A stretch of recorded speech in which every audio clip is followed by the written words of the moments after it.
Hi, so today we'll be setting up modded Minecraft and how to join Modpacks with other people, and also kind of host it at the same time. To do that, we would need LogMe and Hamachi or VPN.net.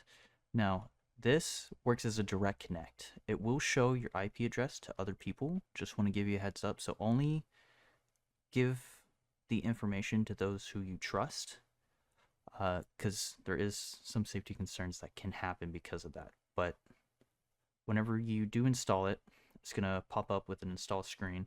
There's a couple terms of service that you have to accept. Whenever you do install it and open it, it's going to pop up something like this. Now, it will have you log in first with an email and a password. Just create an account. It may log you out from time to time, but that's once in a blue moon if you end up like resetting your computer or doing like a crazy update. Now, to join somebody, you would want to either create a new network or join an existing network. As long as y'all are within the same network, it is going to work. Now, this picture right here, if you were to hit create new network, it is going to have you put in a network ID, which is basically the username, then the password. If you were to hit join existing network, it's just going to be network ID and password.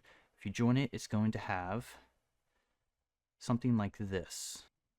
A total of 5 people can join at once. However, if you want more people, all you have to do is just create another network and then have more people join on that one if you are the host.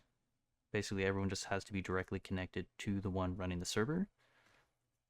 So see, this one has 3 out of 5. So let's say they wanted 6. Just create, you would hit networks. This is in a different language. You would hit network, create new, and then type it out and then have them join it. Now, to actually play modded Minecraft, you're going to need either CurseForge or GDLauncher. They're practically the same. If you have CurseForge, it is a get CurseForge app. Now, this is good for other games other than Minecraft, as shown here. GDLauncher, from what I've seen, it's only Minecraft.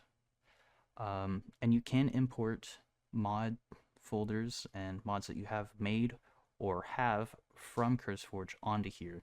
If you hit add instance, you can import from CurseForge, or you can create your own, or creating your own mod pack. Then to get your own mod pack, you just click Modpacks, type in what you want, and there is 2 different platforms that may add more later from what it shows in the add instance. I want to export this mod pack that I've made for my friends. To do that, just export instance.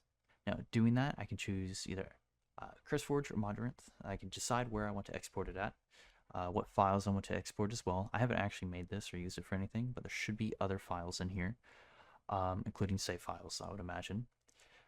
Then, what you do to have your friend join the custom mod pack that you made, just add instance, import, and then you would get the version that they got.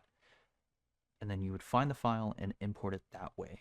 And that's just a good way just to share custom mod packs that you've made just for you and your friends. Now let's say you want to actually play modded Minecraft with a friend. Before you do that, you may want to end up hitting settings and change the instance Java memory to what you feel comfortable with. Your total max is going to be different than everyone else's depending on how much RAM you have. You do not want to set it to max because it will cause your computer to crash or run very poorly. 8 gigs can run just about anything. If you are hosting and it's a very heavy mod pack, I suggest either 8 or 16 if you can, or 10's a nice little middle ground if you don't have an older computer. Or if it just has a lot of RAM, you probably don't need more than 10. Or 16 if you are hosting. Now to actually play Minecraft, it's going to open normally. Now, let's say that I want to join a multiplayer server. What I would do is, say my friend is hosting, it should pop up for scanning for games on your local network. However, sometimes it doesn't work, or it may be a version where it just doesn't work for some reason. The way to direct connect to it, you would type in their IP4 address. To get their IP4 address, you would have them right click onto the numbers right here. Then it's going to have get IP4 address, have them copy it, send it to you. Upon sending it, you would paste it into here. Now you would want to hit the semicolon. Then it's going to be the port number. Some versions let you set up a custom port number, other versions don't. It will show up in the chat whenever they create a land game. So for this instance, say it's 1234. Then you would hit join server, and then you'd be able to join it.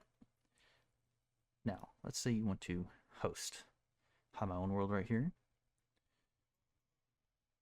Now let's say I have my own world and I want to create it as a LAN for my friends to join. I would hit open to LAN. This is giving me an option for the port number. In this instance, 1234, it can be the port number or the default, which is what it was shown before.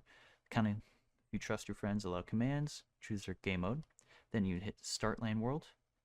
That is the port number that pop up for your friends to be able to join you.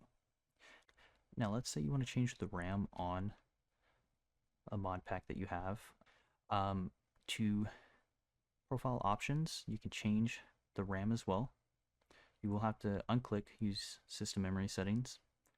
And if you accidentally forget, let's say, to change it before you open the game in CurseForge, it kind of has a little bit of a buffer zone where it's going to open the Minecraft launcher, not the game itself. Unlike GDLauncher, where it opens just the game. Now that the launcher is open, let's say you accidentally forgot to change the RAM. To fix that, go to installations, hit the three dots, edit, more options. The XMX, it's going to be probably like 4,000 to change the RAM that you are wanting to run on the game. Just change it to either 6 or 8,000, which is just 6 gigs or 8 gigs of RAM. Then hit save, then you can play it. However, this only works per instance. So let's say you are a little late and forget. It's perfectly fine. However, don't count to do it every time. I suggest updating it in the launcher itself, so you don't have to do it every single time. It is really nice if you don't run a 300 modded server with only 4 gigs of RAM for you and your friends to play with.